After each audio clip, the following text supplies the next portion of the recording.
Byberg. Byberg. Leaf to a peel is how you make fruits. You go from the leaf to the peel to fruit. To get there, you have to go by a guy who wears a wig. He calls himself Twig, and number two is number one, so you got to start at the word at the second letter, so that's a wig, who wears wigs at a court of appeal.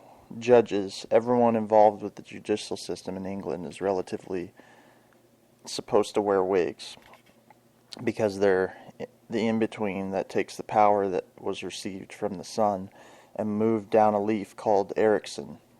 Leaf Ericsson then passes it on to a twig which came from an arc called the bark. The big wigs were moving on with the assistance of Thomas Byberg. The cell discovered that Byberg, once a cocker sent by the Byberg Company of Toronto, belonging to his dad and brothers, sent him to do a job. Tunney's pasture, which is a different government department and is settling around a center square. I guess it used to be a farmer's field. Then they built buildings all around near the Ottawa River, near the parkway, and government departments moved in. Tom was sent to do a job of caulking. I guess they had supposedly reported leaky windows.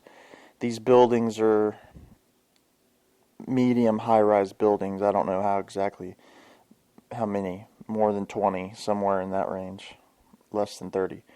I'm told that him doing a job on windows, I'm told that a report was made on Tom at a period following him doing a job on windows there.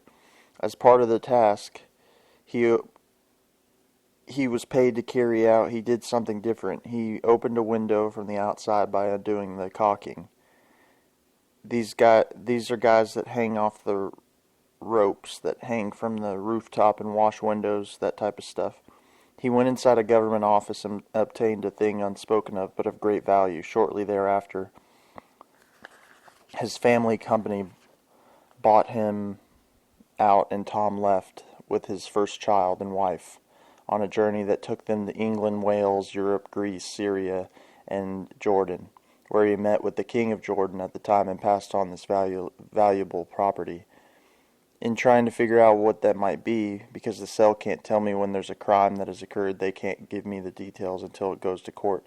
I suspect that what it was, either a gem coin or both, which would have confirmed for the king of Jordan that the task assigned to someone they knew had been completed.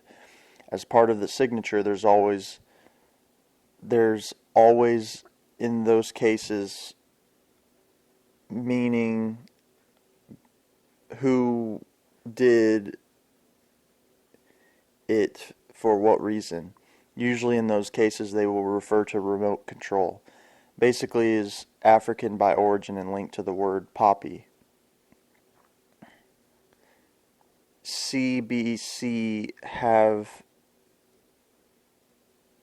something in the middle of the night whose name is Poppy. CNN have a woman who does some reporting whose name is Poppy. And of course, if you're in Canada, you know that a poppy is a symbol of remembrance, which is given away by former military people to raise money to help families that are distraught because their husbands were shot, killed, whatever, during a war. November 11th is the time where all politicians, news people, and everybody that appears on TV wear a poppy. Lest we forget, there's a sign also on Highway 416 that comes from the U.S. border at Ogdensburg to Ottawa. So there is a link in that phraseology, the road from the U.S., the coming to Canada, or the going to the United States, but I suggest it's more coming to Canada. The poppy is linked to that. Now, if you look at a poppy closely, which I have never done because nobody ever does, you just give them $2 and wear it for a day and it disappears because it's held on by a straight pin and it usually falls off before the day is over. In any event, what it is a four-leaf clover, red in color. At the center is a black dot. I suggest to you that the black dot is Africa and the four other continents are the four leaves of the clover. Through the black center there is a straight pin which is bent at 90 degrees directly underneath the clovers and extends out from the center. And that pin is made of chrome, which, if you know what a rod is for lightning rod or for grounding the ground, the part that has the sharp point is the beginning. Lightning looks for something tall, skinny, and pointy. The same would exist underground for a magnetic field. A charge from a magnetic field would look for a point and then go up the rod. Because, of course, if you're going to put a rod into the ground, you put it point down instead of point up so you can hammer it into position. But the whole thing is symbolic because it's basically saying that Africa is linked to Rome. What is found in Africa is found by people from the 4 continents surrounding it: Asia, America, Europe, Australia. I guess is what they're talking about. So they loot and plundered Africa, and the main beneficiary is Rome. On the other hand, because the point would be where Rome would be, something coming from Rome is put into Africa. I would suggest that something is genetics. The people of Africa are and have been genetically modified. Their gene structure is to accomplish specific tasks. That doesn't mean the entire continent has that specific task. Anybody who knows Africa and doesn't believe in maps would know Africa is the largest continent. Genocide is well known in Africa. The kidnapping of young girls for the purpose of giving birth to genetically engineered children is well known, and the reason why they always claim they can't find them. The same way as Syria provided genetics to Israel during the first 500 years of its existence and created task-oriented tribes who would then be distributed throughout most of Europe and the rest of the 4 continents. Africa was used by Arabs as a place to retrieve slaves for sale in Asia at first. Those genetically engineered females would obviously then give birth to babies from the masters they were assigned to. That would then assist the central depot in changing the genealogy and genetics of a new population. If you take somebody with a specific gene orientation, you send it to a place where it doesn't have it, it takes about 200 years for the distribution to occur. I would suggest that stories in the Bible such as David and Goliath is a big guy while David is a little guy, not accidental. Say if the Japanese, who were little guys, were afraid of warriors coming from the north in Manchuria and running over Japan, there would be an interest there in acquiring the genetics of Goliath, which I suggest is a pre-Ice Age version of human beings, more than likely from the North Sea in Russia in a place called Sitka, and the genetics of Goliath would be sent to priests of Japan who would then use it to make samurais. For a period of time, samurais were needed to fight in Japan. Then in the 1800s, the reverse had to be done. They were kind of done with that need.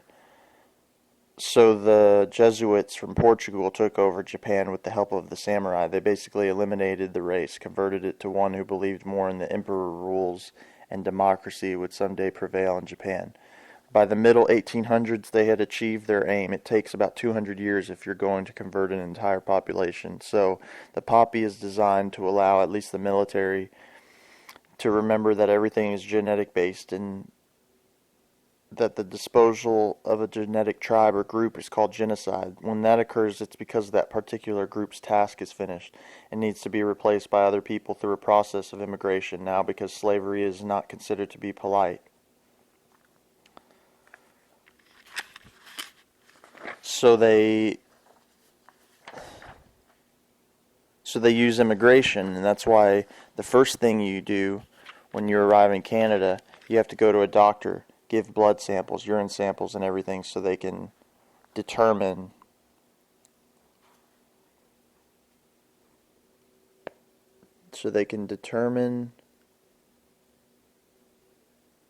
if you fit, genetically speaking, rather than task orientation speaking, as a citizen of the country and its mission going forward, not backwards. This Jennifer Kealey was stopped at the border and told she couldn't come in under what would have been very normal circumstances if I married somebody who lives in Canada and goes to live with them. That would have been enough. So her genetics as a director of nursing, doing the job that a nursing is supposed to do rather than what a director of nursing is ordered to do these days, such as killing people who come in and no longer fit the pattern that is required for the future. These people are always tenderized, the word I use, but the word they use is marinated. In preparation for arrival at the hospital, they go through a series of months where they get certain combos of drugs, sniffers, puffers, and stuff like that. Then when they arrive at the hospital, the people are given documents to sign that says, "Do not resuscitate." Of course, I refused to sign. They declared Tom Byberg dead 4 minutes after they began. Having refused to sign the document, what they did was illegal. It was malpractice, and it was ordered by their lawyer, who happened to be the lawyer Tom went to get me appointed his guardian. When I refused to sign ad, they killed him, and then the excuse they used for not giving me any death certificate or doing any autopsy is that my guardianship expired with his death. I said to them, how can I believe that a lawyer gives me a document that makes me responsible for his health decisions and his property at the time of incapacitation, and you tell me that you can kill him in order to stop that document from having effect? Just remember, when you get to be 75, that the government doesn't like paying social services for people who are no longer producing tax revenue. The genetics you carry may not be appropriate coming years and months. Here I'm sure we're sitting at the time just waiting day by day for the loo at the Sioux. What the government of Canada is now doing is giving preferential treatment to medical practitioners and engineers coming from developing countries. In other words, they're taking away from other countries the people who qualify for their long lives who can fix a body. However, they come from countries where government is more important than people. They all know that if you get an order to do something from the government, you do it. All of the doctors that are popping up at the Kempsville Hospital come from India. The visitor in Toronto yesterday, Ottawa the day before, and the Vancouver tomorrow is Prime Minister of India. Obviously, India, China, and Iran are getting some kind of preferential treatment. Because for Iran, it's more of a religious thing. For India, it's more doctors. Tom did a job for somebody and brought it to the king of Jordan, which would suggest that the Hashemite dynasty of Jordan is a major player in the game. Not an accident that they are sending planes into Syria, because until they did, Americans and everybody else held back on killing people in Syria. Only the president of Syria could go about killing his own people. Now they're all joining in one task or another. Genetic engineering is the key to all existence. The key because at a time before the Ice Age, the knowledge was there and held by certain people who qualified as scientists, that at one time in the future the only thing that could save the population of the Earth would be to leave the planet.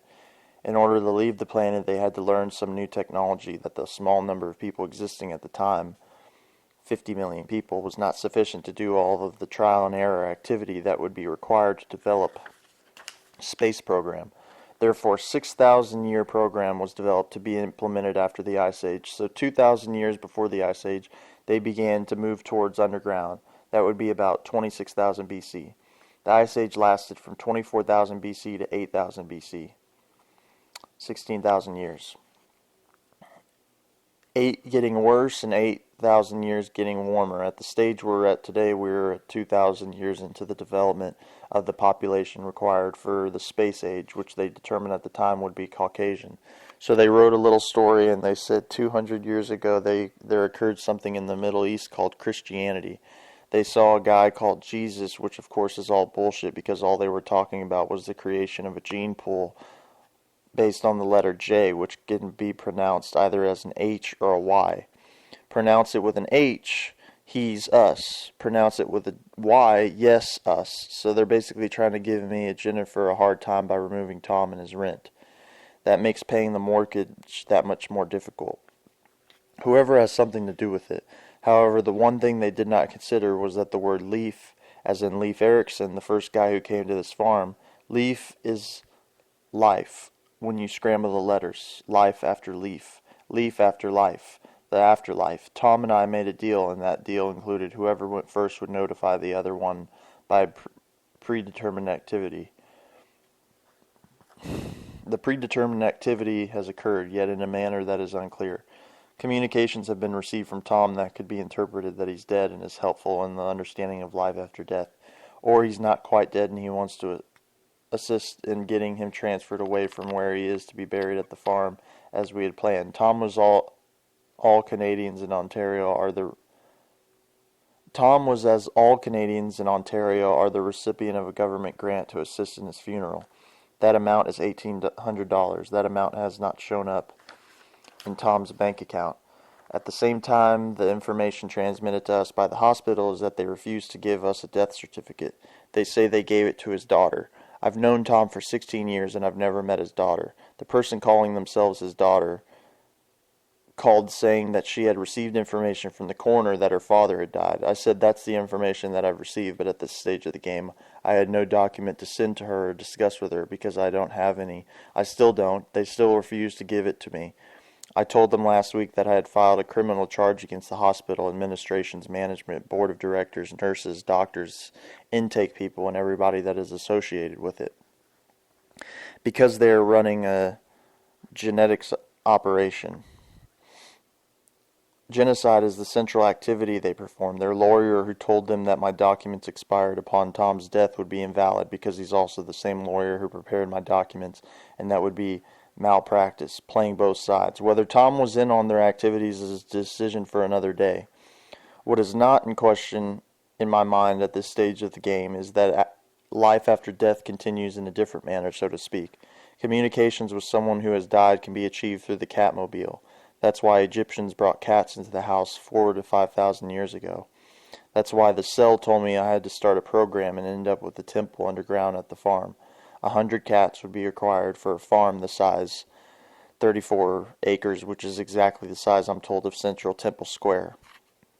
The nuns of Jerusalem are the blue-bonneted nuns of Germany. They were there from the beginning. When Moses left Egypt, he left with the men and lived 40 years in the desert, while the women turned left and went to Israel, where from a town called Aleppo, Aleppo, in Syria, they were fed the means of creating a population from scratch. 2 populations of Jordan made up the priesthood. 10 populations made up the different gene pools for Israel. In 586 BC, they evicted out of Israel and established themselves around the Mediterranean. These populations converted from being Judeo to being Christian. They run the world through Jordan. All secret societies come down to one important thing. The nuns in Africa of voodoo knew about genetic engineering. If they were going to create a population of women for the period after the Ice Age, they would have to cover up their breasts, because a male can tell when a woman is pregnant when he looks at the breast. How can you explain women who vow chastity being pregnant? Therefore, the clothes they wore until just recently, their last batches can now outdate the time given as 2062 on Christian calendar for the end of time. These nuns dress the way they are because they had to hide pregnancy. The Rockefeller Foundation, through its Cancer Institute in New York and Chicago, have been studying breasts for the better part of 50 years.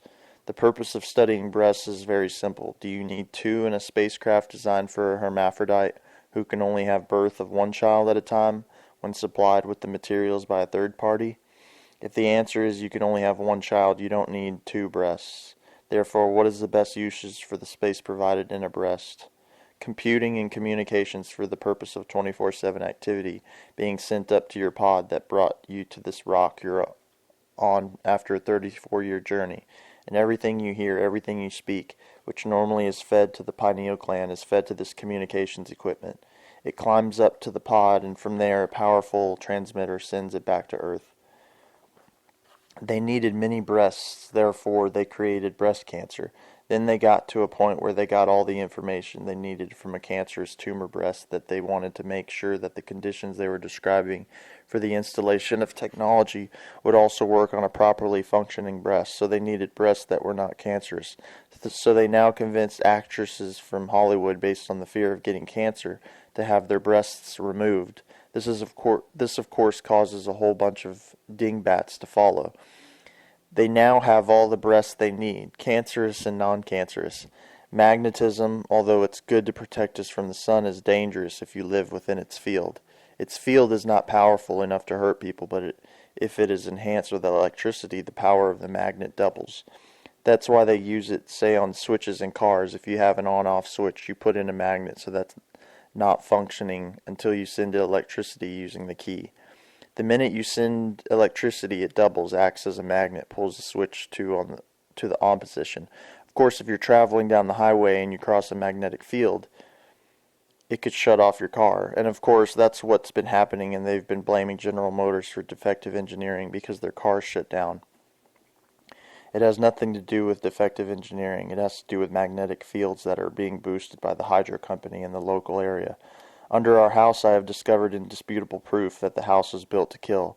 There is a magnetic field below the house which is activated by the ground surplus.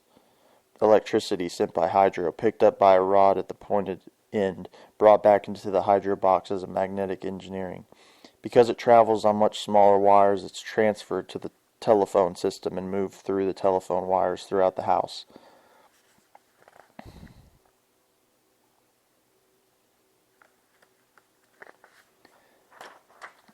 The people who have lived here have died here. I can be a personal guarantor that the people who have lived in this house have had physical or mental depression. For me, it's physical, and it dragged what is called hydrocele from inside my stomach down into my scrotum and pulled down further. For women, it's depression, and depression can be shown in a number of ways. It creates fat-bottom ladies in some women. In another, it will create elongated breasts like you see in National Geographic magazine coming from Africa when I was a kid. Mentally speaking, it depressed those women during pregnancy. Children that are made are often mentally disabled. I'm surrounded by mentally disabled people. Across the street, they had a mentally disabled boy. The woman who used to live here, the young girl who moved next door, they have a son who's functional but not normal type of thing. They have all different types of categories. The deal that I made with Tom is that either one of us who died and received $1,800 from the government would give it to the owners of the farm as rent. The other one, who was alive, would be able to communicate because of the Catmobile present on the farm, the electromagnetism that exists on the farm. We would find out whether or not life exists after death. I can guarantee you that in my understanding of all of this provided by the cell and now Tom, there is life after death.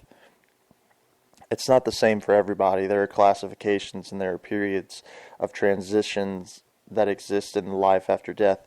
I could be more able to use the tools that I had when you were here to show you how you modify the expansion of the universe. Create a place in the middle where court exists. 3 different sentencing courts exist depending upon the crime. The waiting period for the 7 billion people that have lived on the planet before the Ice Age, since the Ice Age, but have died and were not involved in any of this conspiracy, they're all waiting there. That word in religious languages is called purgatory or purgatory, which means to cleanse someone who has been misappropriated by people who use a concept of hiding within. Their ruse is a Trojan horse. Their symbol is the Kentucky Derby and the 3 races for 3 years old. That's because the number 3 is like 2 breasts. The letter M is like 2 breasts like McDonald's. All of the things that have been forced upon us through genetic and social engineering have an effect on where we go and where we live, until such time as creation moves the non-guilty to a new universe called the 5th dimension. That move is done at a period of time slated to coincide with the worst genetic engineering genocides that are underway today. Their effects of killing millions and billions of people before 2062. If somebody were to push the button on the Lou at the Sioux, this is the best year for them to do it. They've had terrible winters in a row. We've just finished 6 months where the temperature did not rise over 20 degrees, so the winter of 6 months is at least 1 or 2 months longer than normal. More snow in the places that need to be flooded, like the Maritimes, New York. On the other side of the Mississippi River as well, different effects of drought and storms. Everything is ready and they're killing people in hospitals. They began by telling Tom he had to take prednisone in late October. Then they gave him a series of drugs and puffers without his permission or his guardian. They refused to give him oxygen, which he requested for years. They tenderized him. They tickled him. They marinated him. Just to use 3 different words that mean the same thing. On February 18th, on our shopping trip to Walmart, as we did on every Wednesday, Tom slid down my arm to the floor on camera in the doorway of the Walmart. Tom always kept notes. He had a little book. Immediately as he slipped to the floor, and I dragged him over to the side, a woman rushed over saying she was a nurse. A manager of the store rushed over saying she was the security person for Walmart within a matter of 30 seconds. The manager of the store purposely took information from me by standing on my right-hand side slightly behind while the nurse kneeled down beside Tom. His little boot disappeared during that period. I told them to call an ambulance. A policeman walked in by himself. Before anything could be done, he was there. The ambulance drivers arrived. They put Tom in the ambulance and they took him to the hospital. It was around noon. I got to the hospital after I finished with Jennifer's stuff. I was dropped off at the hospital while they went home, and I took a cab home after. I sat in the waiting room, and at about 2 o'clock they came and told me I could go in. Tom was lying on a bed in a kind of big room with a lot of patients. Under his bed there seemed to be some kind of platform with his clothes piled on. He was awake. He was conscious. A nurse walked in to check that he had a needle in his arm and a bottle beside him. A nurse walked in and said to Tom something that she could not have known unless she was in on it. She said, "How did you like the prednisone?" Now, he had taken prednisone on the doctor's advice in the October-November period. How would she know in February that he had taken prednisone, and what would it matter? Tom responded by saying, "Well, it gave me a high, but not like some other kinds of drugs I've had before.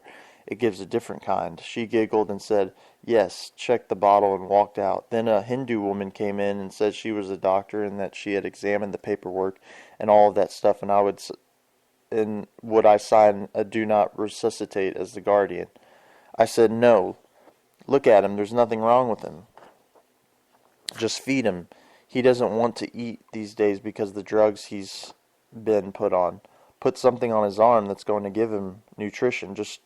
She just kind of giggled, laughed, and walked out of the room. Tom said, "Give me your pen," and I gave him my pen, and he went to his pocket and withdrew the lottery ticket I bought him for in the morning. To me it appeared what he was doing was signing it and gave me my pen. No way I would consider him close to death. I took a taxi and went home. 2 hours later, at about 4 or 4:30, I got a call from the hospital. They said there's been a turn for the worse. I said I have no transportation, no way of getting there until tomorrow morning. 2 hours later they called me and said he passed away. I said, "How can that be? He was conscious and asking to sign his lottery ticket. How can he have died 4 hours later?" I said, "I want his body delivered to the farm." They said, "We can't do that. We have to send it to a mortuary." No mortuaries do things to people based on genetic engineering, and Tom wants to be buried at the farm. They said, "We'll call a coroner." I got a call from a coroner in Ottawa the next day saying, "I'm on the way to the hospital and you have some concerns." His name was Bob Reddock. So I said, "Tom's death is not related to yesterday alone. It's a series of events that I can only explain to you if you understand the meaning of the word transubstantiation. You can change someone without there being an outward appearance." He said, "I don't want to hear. All I want to know is yesterday I said yesterday would not have been possible had it not been for the months leading up to yesterday." He says, "I don't want to know." He calls me back later the next morning and says, "I want to know what your concerns are, but I want it limited to the 18th. Otherwise, I'm going to sign a document that says he doesn't need an autopsy. The information provided by the staff at the hospital is sufficient that he's dead by normal circumstances." I said, "If he needs an autopsy, if you don't want to do it, Dr. Roy will gladly do it, and Tom wants to be buried at the farm." "I disagree," he said. I said, "I'm on the way into the hospital, and I'm going to talk to the people there." He said bye and hung up. This was about 6 o'clock in the morning. 8 o'clock, I show up at the hospital. 9 o'clock, the staff comes in. They say, "We've been given advice that your guardianship expired with his death." I said, "You can't do that. You cannot kill somebody and then tell them that because you've killed them, you've changed my position." I said, "I have not seen Tom as a dead person. I can't vouch that there even been a death here. I haven't seen him." What I didn't tell them is Dr. Roy, sent by the cell, was with me. She went out. She's the director of administration, spoke to somebody, then she came back and said, "Come with me." Led me to a room in the hospital with a sign on the front door that says morgue. Not like you see on TV, freezers, drawers, no, nothing. Just a closet, basically, and a bed. Lying on the bed appeared to me what seemed to be a dead Tom. However, what was strange about that, by the way, Dr. Roy went in front of me and stood on the side. Coming from the cell, he can't be seen, and he stayed there when we left. The administrator went through the process of looking at him, and it was awfully strange. I've talked to Jennifer about this. When a patient dies in a hospital, the first thing that they are told to do after they've attempted resuscitation, and that involves a cart with dozens of different products and means that can be used. The resuscitation process would probably take more than an hour. He had 4 minutes, according to the coroner. In any event, they're told shut the mouth before rigor mortis sets in, close the eyelids, and remove all of his clothes. I'm looking at a body that seems to have died with something under the back of his neck, with the head backwards facing the wall behind him, and a mouth wide open. I'm looking at a body that has a sheet over the top. She goes to the knees and lifts the sheet up and says, "I wonder why they put his shorts back on." Then she puts it down. Then I look at the feet, and he's got blue and white checkered socks on. Why did they put socks on his feet? Then we walk out of there, and of course Dr. Royce stays there, and we got to a room where they give me his clothes. They give me his underwear, yet he was wearing underwear. They gave his socks, yet he was wearing socks. They gave me his clothes that had been underneath his bed when I was in the room. His jacket and his pants are wet and smell like urine. Yet his shorts are dry and they're with his clothes. It doesn't make any sense in a hospital setting that someone would pile clothes that had been urinated in underneath the patient in a hospital room. If they smell like pee and are wet, it's because somebody peed on them, not from the inside, but on the pile. They give me all of his things, a wallet, $200, a raffle ticket. I take his stuff and I go home and I tell Jennifer. The first thing Jennifer noted right away was the part about rigor mortis. You don't allow a patient to go through rigor mortis with his mouth or eyes open. That's bothersome. Who will see him later on? I said, aha, there is one reason for having the mouth open. The coroner is not coming until the next day, and one of the things he has to look for, if he's a Mason, is the mark of the beast. When he has to look for it, is a tattoo-like design on the palate of the mouth. The second thing he has to look at is this person circumcised, because circumcision is where they get DNA. When he's born, they take circumcision foreskin and they put it in a jar. This is a person that has a task orientation, and they need to make more of them once they find out exactly what he did during his life. Did he do what the programming required him to do? That would explain the shorts on him. Did somebody do something like circumcise Tom? Because Tom wasn't circumcised. In the pile of stuff was a pair of white socks. Tom was in the habit, as I am when wearing winter boots, to wear 2 pairs of socks. Why did they take 2 pairs of socks off of him, put one with the clothes to give to me, and put the other one back? Why did Tom have 45 different pairs of socks, every color imaginable? Because of the Boston Red Sox and the Chicago White Sox, everybody in secret societies know that the color of your socks is how you tell people who you are on, what day, and what you're doing. Of course, it's only one way of doing, because you always have to have at least 2 ways of telling who you are in a secret society. But they needed to tell the Undertaker what they had here, and they put his socks back on, because the Undertaker is the one that normally does this stuff. Returns to the nuns the genetics they need for reanimation, and why Tom didn't want to go to an Undertaker and wanted to come straight to the farm. He had said, if there's any money in the bank, and when $1,800 comes in, give it to the girls to pay the taxes so that I can rent the space to be there on the farm. What the programming required him to do, that would explain the shorts on him. Did somebody do something like circumcise Tom? Because Tom wasn't circumcised, and the pile of stuff was a pair of white socks. Tom was in the habit of wearing boots to wear 2 pairs of socks. Why did they take 2 pairs of socks off of him, put one with the clothes to give to me, and put the other ones back on? Why did Tom have 45 different pairs of socks, every color imaginable? Because of the Boston Red Sox and the Chicago White Sox, everybody in secret societies know that the color of your socks is how you tell people who you are on what day and what you're doing. Of course, it's only one way of doing, because you always have to have at least 2 ways of telling who you are in a secret society. But they needed to tell the Undertaker what they had here, and they put his socks back on. Because the Undertaker is the one that normally does this stuff, returns to the nuns the genetics they need for reanimation. And why Tom didn't want to go to an Undertaker and wanted to come straight to the farm? He had said, if there's any money in the bank, and when the $1,800 comes in, give it to the girls to pay the taxes so that I can rent that space to be there on the farm. He decided that $100 a year would put him 18 years on his $1,800, and anything over that income would buy extra years. What he wanted was 25 years, because he said 25 years added to now would bring to 2040. By 2040, we should have done the job of knowing exactly how afterlife functions. By then, we should have built the temple and got support for that activity before 2058, where Halley's Comet returns. People would all know. So if we were lucky, 2020 would be the year that we could do something in an underground temple built on the farm. Whether anybody believes me or not, there will be an event that will prove to any person that there is life after death. The cell says you don't want to be interested in believers or non-believers. If they are believers, they're believing on faith alone. Faith is not what you're looking for. You're looking for facts, not faith. If they are disbelievers, it doesn't matter what you tell them. They won't believe it anyway, so they're not the important ones. The important ones are the doubting Thomases, just like Tom. Those who want it to be have seen no.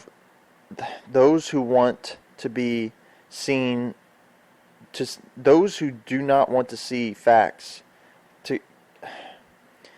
Those who want it to be have seen no facts to convince them that it exists, but want that information to be made available to them once it is available. The cell says what you need to do is build a temple where the non-believers of all denominations, religious or not, can come who are doubting Thomases, and out of the ground we will bring people who have lived there and don't believe and yet have caused all this problem. Then we will bring people for each person that's there to recognize and know that they saw a person they thought to be dead. Then we will leave. We will leave a team of people who want to stay back on Earth at the farm. We will leave with a team of people who lead the billions of people who have lived and died and are waiting to go to the fifth dimension. That's the plan. In the meantime, I have to do what I have to do to try and find out what it is that Tom took to the King of Jordan. How come it resided in a government department, more than likely health department, in Ottawa? Is it part of a larger collection of gems and coins that are located on the farm? And what Tom was doing was confirming that fact to the King of Jordan and preparing a grave for Tom inside the room, ground floor, where they had tried to kill him. Screwing the door shut to the kitchen, starting a fire in the living room. That time there was only a window in that room. Now there's a patio door. Everybody is trying to prevent this from going forward. Whether it's the taxman or those people who provide poverty assistance to the aged or Bell Canada or the insurance industry or Hydro, because they know they all will be charged with the form of genocide. The crimes they are committing, according to the cell, is pronounced in our language as misprision. It's linked to cover-up. That's what they are guilty of. They're guilty of a treasonable act, which is genocide, and they're covering it up. Whether they are directly responsible for pushing the button is irrelevant. What role did they play that allowed this process to continue? As the cell told me once, the worst crime a human being can commit is hypocrisy. It's linked to hippopotamus. It looks fat, wallowing in a swamp. It looks like it's getting marinated, aka pickled. But it should decide to come out and chase you. It can outrun a mile runner and catch up to him and squash him. The Pope of Rome, Augustine, came from Hippo, 2 towns in North Africa. The medical profession swears a Hippocratic oath. Scientists talk about theories. Theory is the word Troy. Troy is a Trojan horse, a hypocrite. I still think that Tom is going to be doing things now that he should have done while he was alive, and I will do whatever I can to get him a proper hearing based on what he will do since February 18th as opposed to February 18th. That has something to do with removing doubt. That's a valuable activity, more valuable than any of the crimes he may have committed during his lifetime. He used us as a cover for the fact that he was wanted by the courts of British Columbia. He never was wanted by the courts of British Columbia. He never told me that that was the reason he joined with us. All the time he was with me, he never accepted the possibility there was life after death, or that creation was the highest power, not the higher power that's called God. There's one problem with what I've seen. Everything I saw about Tom lying there on that table that day can be artificially constructed by a medical practitioner using a chemical called Botox, or venom from a snake, or a person can be made to appear to be dead. So until I have a certificate that says he died, I'm still believing he may still be alive. It may sound strange. I need the facts.